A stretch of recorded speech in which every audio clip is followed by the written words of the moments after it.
Sweat Equity Podcast and streaming show, the #1 comedy business podcast in the world. What award did we just win? Comedy Podcast of the Year from the Southern State Business Awards. Dude, Southern State? Can you believe it? That's like the Michelin star of approval from Podcast Southern State Awards. Yes. Guys, we're fucking crushing it. Numbers are going up. We're feeling good. Our boners still going up. Listen to us on iTunes, Apple Podcasts, Spotify. Put a little, follow us. If you want to be a superhuman, you hit that little bell every time an episode comes out so you get a notification. Give us a little review if you haven't. 5-star. Don't push it. Be our BFFs. Hey, man. Did you know plenty of today's occupations didn't exist a decade ago? No. Like esports game coach? No. Or cryptocurrency analyst?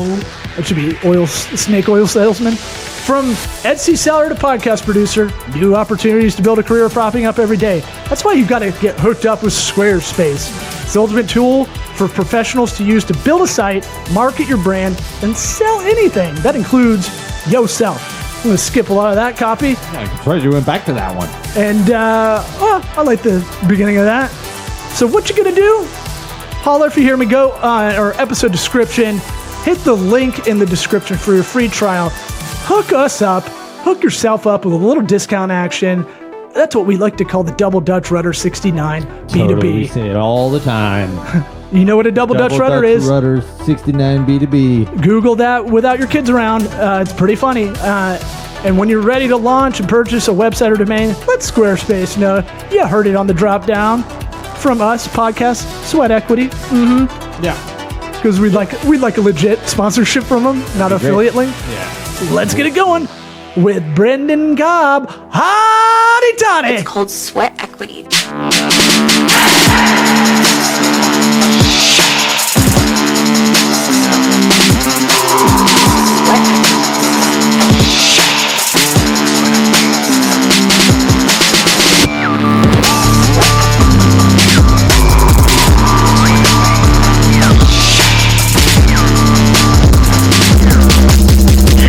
Listening to the Sweat Equity Podcast. Ready? I'm good to go. You good, bud? I am good, yeah.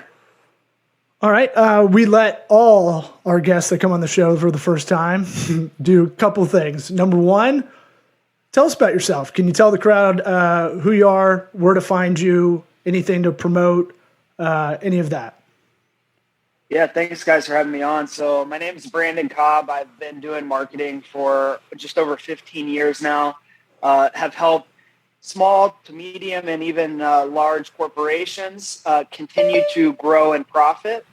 And, I definitely emphasize or specialize in the fact of making marketing be able to prove its return on investment and not just doing some type of marketing efforts without being able to attribute it. So I guess that's what I take joy in is making sure that the company is growing from all its efforts, but also I would say my why of doing this is I like to find companies that are doing good for the world or contributing something to the world. It is not like a charity or something like that, but like doing something of value to the world. Progressive. It could be a product, it could be a service, but it's something that is useful to people. And those are the companies I want to see continue to profit and grow so they can keep providing that value and do it at a larger scale. Oh yeah. We love anybody who talks marketing and ROI on this show, because that's what that's our kind of mantra is without ROI, you don't really exist if you're doing any kind of marketing or strategy, right? Yeah. Outside consulting.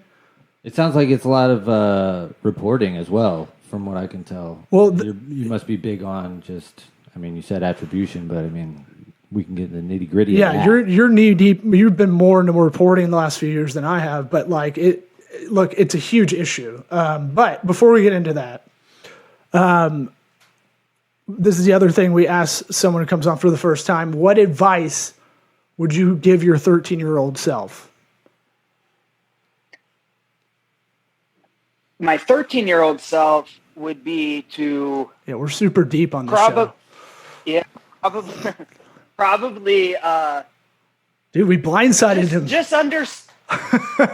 We blindsided you. We blitzkrieged you. No. I think it's about that learning and experience compounds, and so I would say, like, for me, I didn't necessarily. I mean, I did well in high school. I did well in undergraduate, but I didn't necessarily take those too seriously. It wasn't until I did my MBA where I started taking the schooling seriously.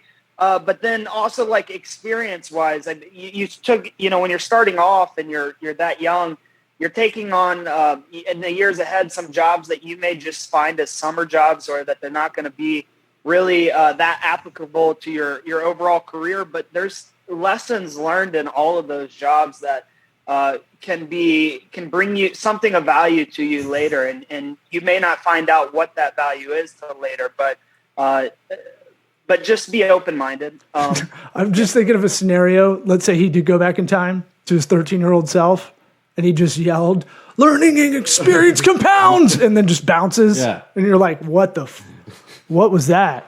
I don't know why I got that visual in my head, but maybe I was thinking of the new. That's a new answer. We haven't gotten that one, I don't think. Yeah, out of hundreds of guests, that's unique.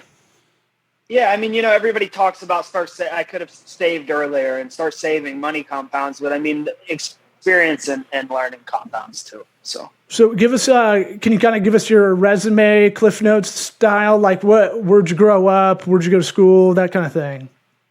Yeah, I'm from Ohio originally, about an hour outside Columbus, Ohio. Nice. And brilliant stuff coming out of Ohio. I pander to my Ohio people in the crowd. God, just so meta. You guys know what a Buckeye is? It's like a bean, nut? Isn't it? I go nut. He goes bean. Poisonous nut. Maybe, yeah. Poisonous nut. Okay. Nice. But so grew up in Ohio, an hour west of Columbus, hour north of Dayton, small town. Went to Toledo for both the undergraduate and the graduate school, and now I reside in San Diego, California. I did a few years in LA before moving down here, but very happy where I'm at. I saw the West LA area code number, and I was like, nice, this guy's serious. You got that 310 area code number, dude, solid.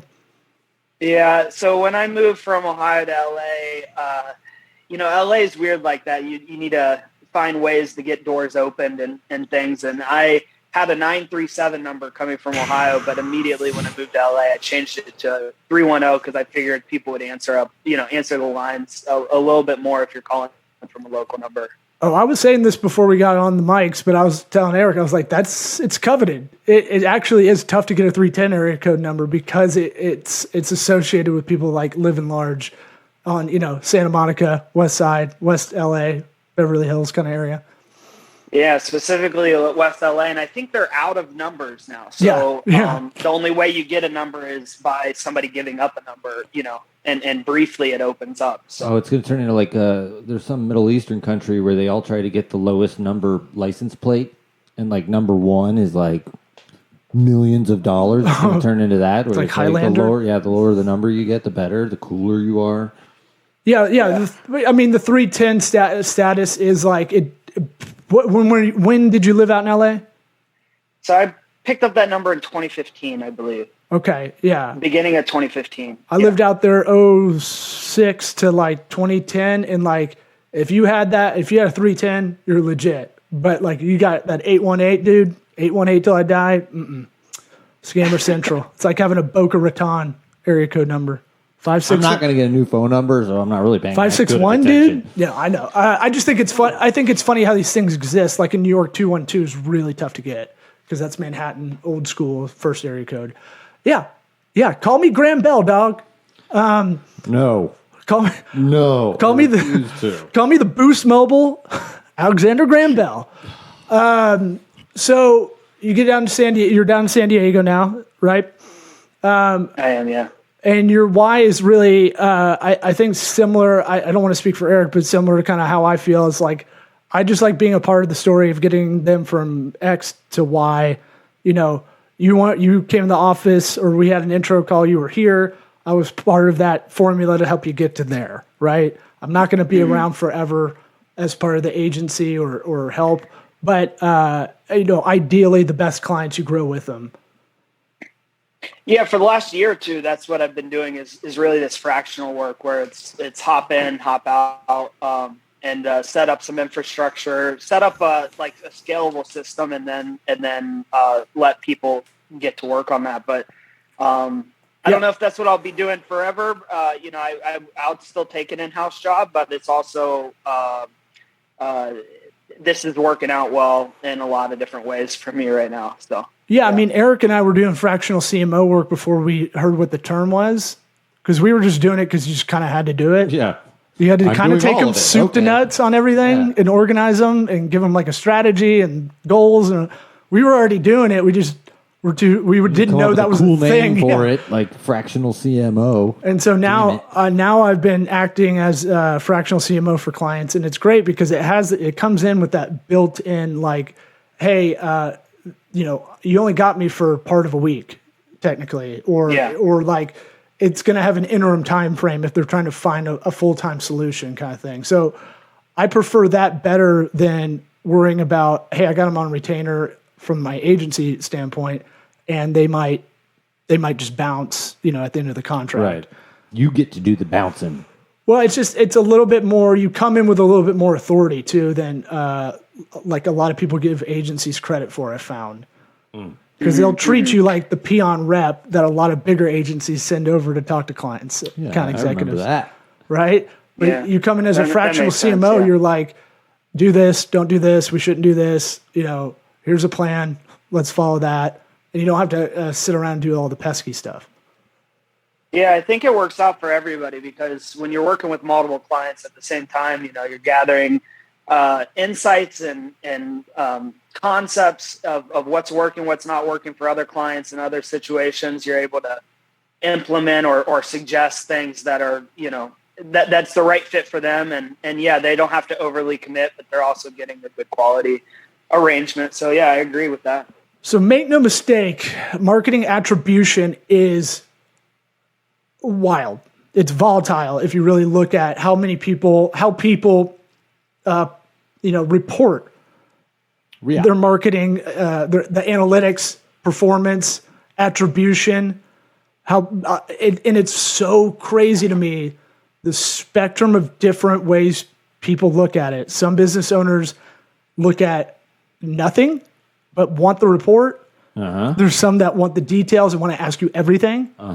There's some that are really like concerned about social media presence when they don't really need it, and that's not really the strategy, but they get stuck on it because they use it all the time. Tell us how you got into attribution. What do you think the biggest thing going on where it gives this different variety? There's so many different ways people look at marketing reports.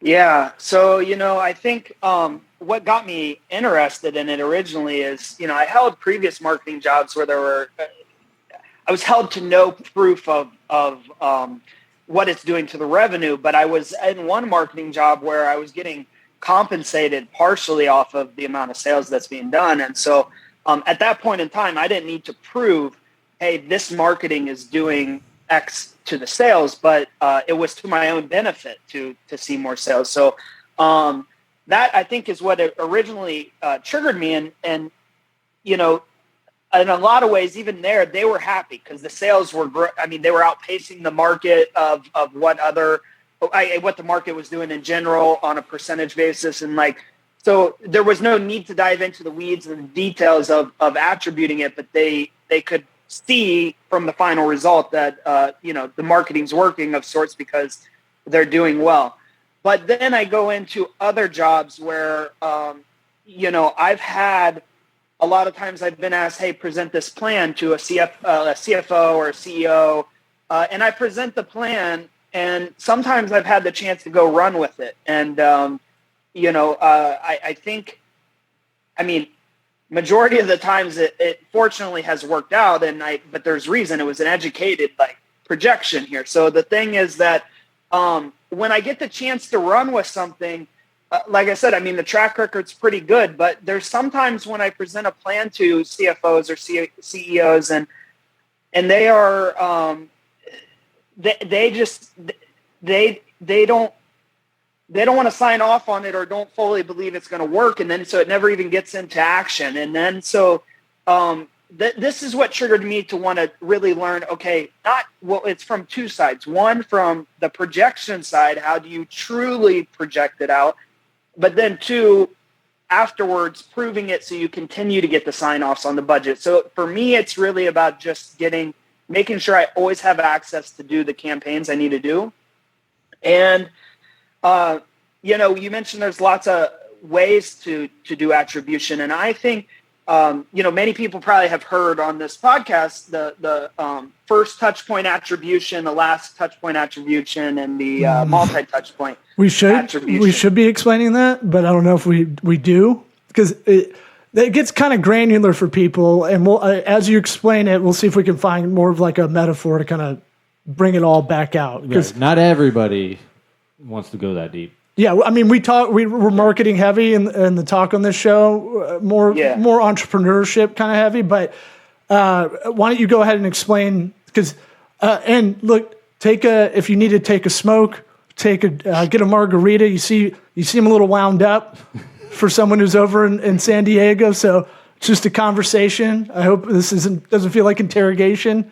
I mean, we're two dicks and tank tops. Huh? I'm having a stroke, but it's just a convo. I think I was looking at you explaining everything, and I was like, oh, I wonder if he has the thing. Sometimes I'll get where you have like the next thing. I got to make sure to say this next thing and the next thing, and I'm trying to say it formally, but it definitely helps people in that scenario to feel better and more secure when you sit. Hey, we're all friends. Point it out. We're all friends. Yeah, no, by bringing it up, we're all buddies. We'll edit it out in post. You love doing that. Wow. No, we just want you to. Sounds good. No, I don't want you to feel like you have to be too formal. Sure, yeah, and I appreciate that. I'm usually a pretty intense type of guy, so that's just me too. The way I've been called that a lot. I appreciate. Yeah, Brandon, would you rather be covered in bees or spiders? Man, bees. Yeah, that's what I said too. Bees all day. You didn't even answer. I said bees nuts. Yeah, that's not an answer. You deflect. That's pretty funny though. Bees for sure. Bees. I mean, I thought it would be a better. I mean, okay. Anyway, I really needed to know that. Look, this is a podcast that's entrepreneurship plus silly time, fun time jokes, and would you rather's. So, that's the unique thing about this one. It looks like you guys like to have some fun. So. Well, I mean, how many business conversations you've had that were like the craziest shit was said in the meeting, and you're like, if that was public, that would be wild. Yeah. But we just think there's a lot of humor in the business world, especially in marketing. There's a lot of masking going on. There's a lot of people putting on a face for the business, and it's all wrong. It's always like, I just wrote that on my resume because that's what everybody else got on there. I don't really, it's just like, okay, what are we doing? People trying to sell themselves incorrectly, or like trying to be bigger than themselves, which I'm sure you deal with small business clients. Like, that's usually kind of a goal is like, hey, we're going to make you look a little bit bigger, more mature than you might actually be, but that's part of the branding we're going to set you up with.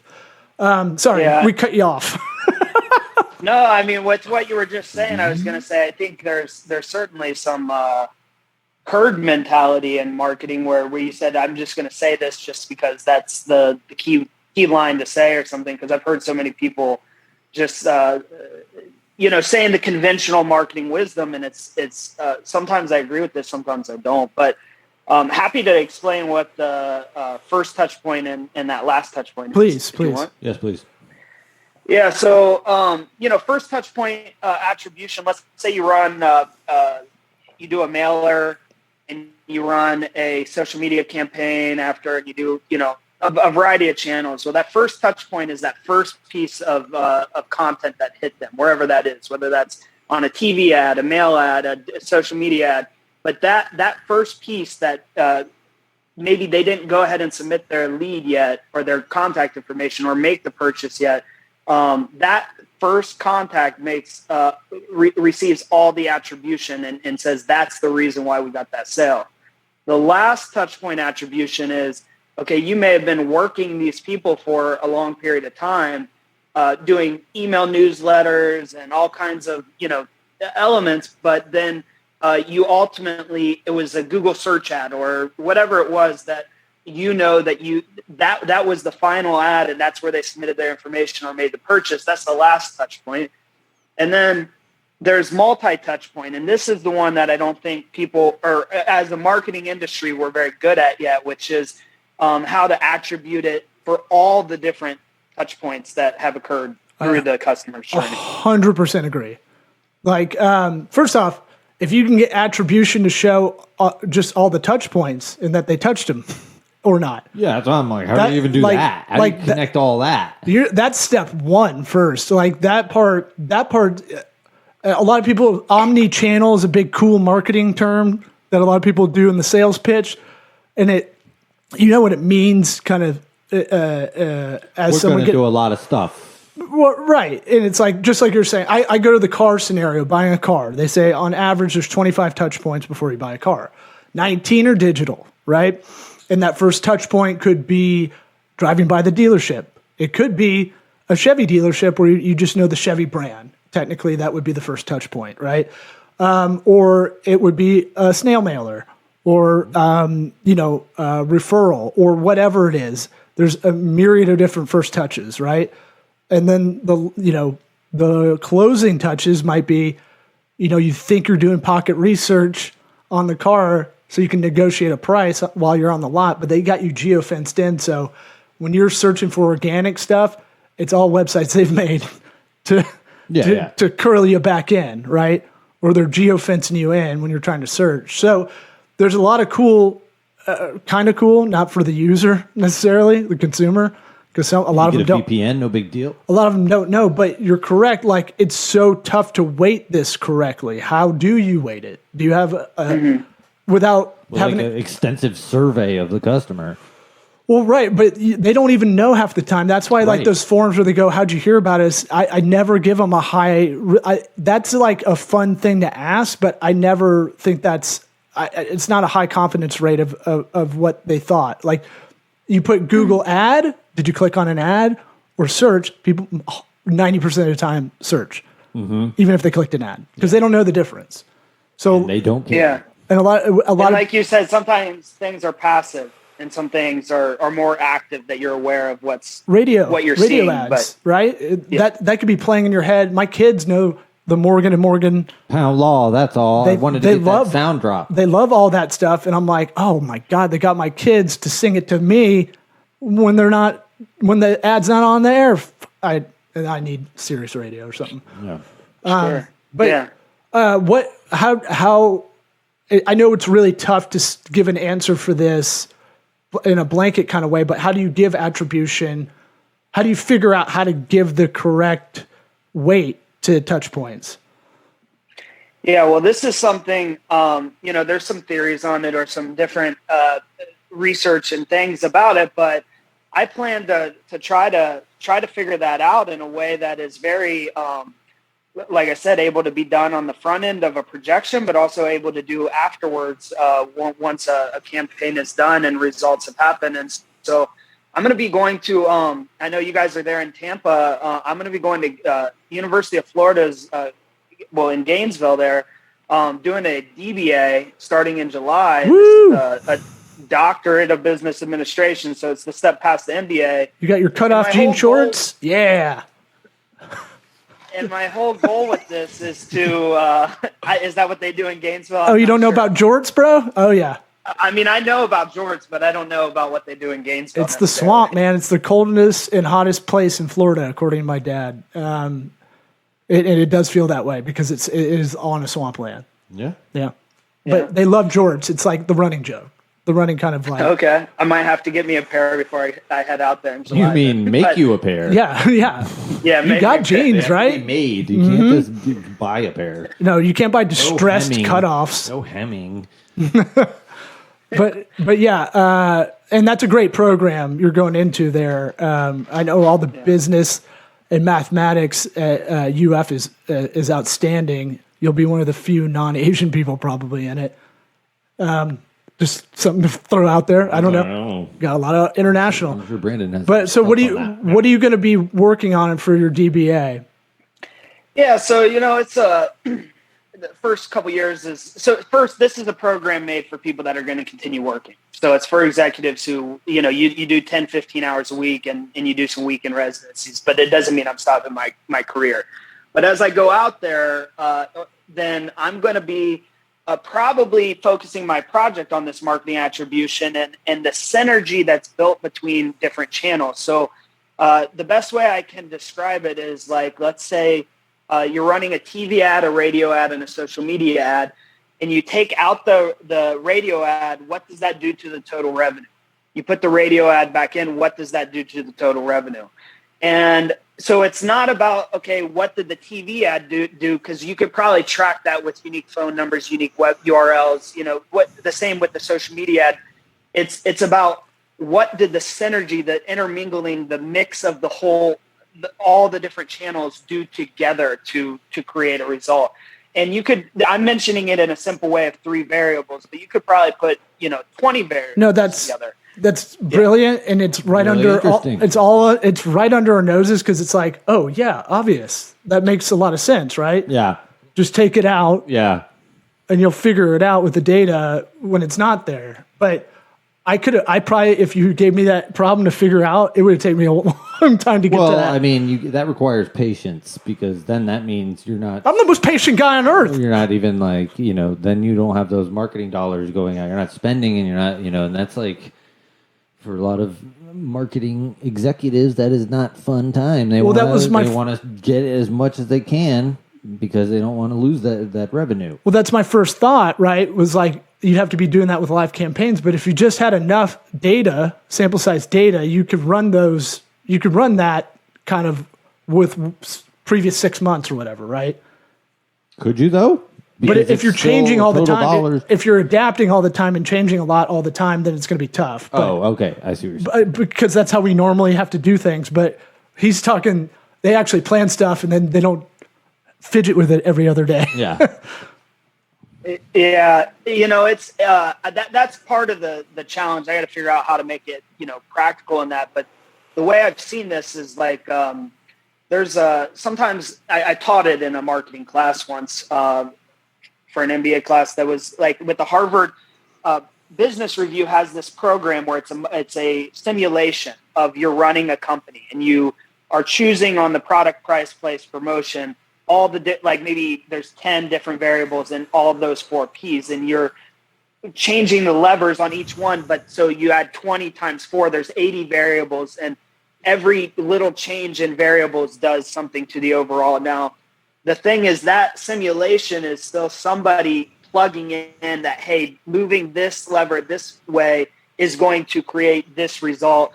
But I guess my goal is probably to do something like that. But I think one of the biggest challenges is going to be, okay, while you can maybe line up 20 different kinds of marketing channels and how they all mingle, it's location differs, seasonality differs, time as society moves on year after year, it differs. So how do you keep up with the current environment that's out there? I think that will be the biggest challenge. So yeah, I think like you're saying, to figure out, it's a big algebra problem in my head. I don't know if that's how you see it, but it's like, if you think about it, you try to find the common denominator to take out all those trending seasonal year to year if you can, right? All those things that may be a variable that's not qualified to gauge against, right?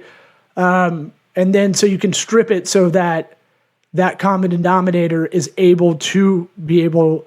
Now everything's kind of where it should be, like without any temporary kind of volatility. Does that make sense? Is that? This is really brilliant. I'm glad I'm having the conversation because I'm kind of brainstorming it out. And I think that's it because the way I looked at this when you just said it is like, I don't know what it's called, but you know those kind of like splicers for like a tomato. You stick a tomato in and you pull it down and it chops it up. Mm-hmm. Those align in a certain way that every time it falls, like a scissor falls in between. So what you're saying is like, okay, just get that top layer or one, like get the framework that never changes, figure it out. And then every single person after that can put the layer that is unique to them, and it just is a filter. It's a filter, basically. You're putting a filter on top of the photo. You know what I mean? What I'm trying to say is take out anything that. So let's say a trending topic, right? That's going to adjust your SEO, and maybe you'd adjust your PPC to that, right? Your online ads, right? So take out the trending. However you figure out that VIG is that delta is on the trending for those two tactics, and then you got to look at the other 8 categories you might be doing. Like, did this affect our snail mail? Then I need to deduct whatever. Did this affect that? And then figure out the percentages. So anything that's temporary or anything that's that you can't really forecast, right? Because trending is really tough to forecast unless it's seasonal, and it's got 5 years of data before those seasons, right?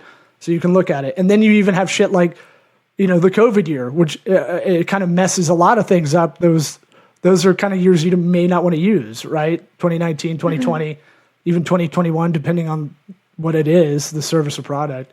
But my thing was always like, all you do in a lot of algebra and calculus is you try to make everything as balance the equation. Well, yeah, common denominator, so you can multiply, add, subtract, divide, and then you could displace that one thing out and go exactly. That's how much it's value. Exactly. Yeah. No, that makes a lot of sense. And so what's the purpose behind this? My fiance is in she studies brain cells and stuff at UCSD out here in a PhD. And I'm like, what some of the stuff they do, I'm kind of like, okay, that it's amazing, but what does finding that answer, then what do you do with that answer? So, the purpose of this is going to be to solve the problem when we went back earlier in the conversation where I said, sometimes I know in my mind or my heart that this plan is going to work, and I can't convince the person to sign off on it. Now I'll be able to come with a system and present it. Hey, this is why it's going to work. It's not just me telling you it's going to work. There's some proof here, or after the fact, here is exactly how it all affected the result. And so that's my goal with this, is that put that back in that practical format. Yeah, and then an easy way to explain that to the person when you're handing the report to them, right? Because that's part of this. Communication's the tough part, right? We're taking kind of a complex math problem, and then you got, I know I've done this before. Like, I get the report, and I'm like, good. It's like doing a term paper. Like, I got it done for the client, and then I never think about it, and then we meet, I'm like, oh shit, I should have prepped a way to explain some of this high level stuff, right? And so here's something I'm going to pitch to you, and maybe we'll keep in touch as you're doing this project, because I'm very interested in this because it seems like a solvable problem, right? And God knows there's got to be a better way to do this, but it's not the incentives of the agencies usually to do it, because they're trying to hide some numbers sometimes, right? Yeah, they're trying to charge you on ad spend 20% VIG. Get those some of those things under the curtain, under the rug, which is, I don't think, the best way to do business long term, honestly. But my thing with reporting, I want it to be like doctor's vitals, right? Doctor does rounds. They look at a clipboard. What's the first thing? Your vitals. Standardized. That should be your ROI, right? And then maybe your top 3 things that are indicators of that. Here are the top 3 things. We need to look for click percentage on our online organic and ads. We need to look at, how many people contact us for that initial sales call from our snail mail and this other indicator, whatever it is, right? These are our big 3 to look out for that you can always jump in, look at those stats when I'm not around. Then all the pages behind it are all just the backup for each tactic you're doing, right? That makes sense. By category, like tactical category, and then by platform within that. Because people get caught up, they really get hung up in little things that don't matter. I feel like we're not that great at understanding analytics, I think. And I think that first page needs to have cost per lead, cost per acquisition, average revenue, first year of a service, if you're a service company, or average revenue, first time purchase. Industry benchmarks. Then lifetime. What does good look like? Nobody knows is that a good number? You have to put that shit on there too, so they know. Right. You have to be honest with it. And here's what I do that I like doing, and I point it out because I think it's integrity wise. This is how they look at it anyway, but I think it's an integrity thing. I'll show you're spending every dollar you're getting, for every dollar you're spending, you're getting 38 back, right? This is a real scenario I had. Then I had an adjusted ROI, and I go, here's my management fee you're paying every month on top of that. This is how you see it. That I know that. That's how business owners see it, right? Here's why I started doing it, because they feel that number is a lot lower than it actually is with your fee in, but they never really did the simple, math on it. Yeah. So I put the adjusted ROI. Here's your ROI. One for every $1 you're getting 38 back. Here's the adjusted. You call one ROI and the other one return on ad spend. I just called it adjusted ROI because it's everything. I'm saying when you include your management fee, you call that one the ROI. Well, I call it adjusted because I don't want to confuse the two, because I want to be able to boast, hey, for every dollar we're spending, we're getting 38 back. And then the your work is creating this, but now this is what you cost, and then this is what they profit still after. And usually whatever tactics I'm doing and the fee of the agency or myself as a fractional CMO, it's usually all their marketing spend, right? It's all under things I'm touching. And so I put the adjusted ROI and go, okay, for every dollar you're spending with the fee and everything else, it's for every dollar we're spending, we're getting 35 back. And that, has it really moved the needle that much? No. If people that understand, that's great. If real business owners, more mature businesses read that, they fucking go ballistic. If you're getting 35-1. Yeah. I mean, if you're doing that, the thing that they should be, and you can prove it to them, if they're, smart and they've got cash flow, they should be investing until that 35-1 diminishes down to where there's no starts more, to trend downward, until their money can go do something better elsewhere. And at that point, then maybe they even tell you, hey, create another campaign, a different channel, a different campaign, a different location that restarts that, eliminates that diminishing return. But they should pursue that to the fullest until diminishing returns start to occur. Well, look, dude, we'll get our math lead on because we got to close this episode out. It was good talking to you. I know math is a little tough to talk on the podcast sometimes, so I think we did a pretty good fair job. Anything? Thanks for having me on. Where can people find you? Where should they go to find you? On LinkedIn? Is that what you said earlier? Yeah, probably LinkedIn. Brandon, Branden, and then Cobb, Cobb. I do this fractional marketing service under marketingexec.us, so you can find me there as well. And then you'll be Dr. Cobb after the program? If all goes as planned, yes. All right, get your jorts going. Get them ready. All right, will do. All right, buddy. Thanks, man. Thanks. All right, thank you.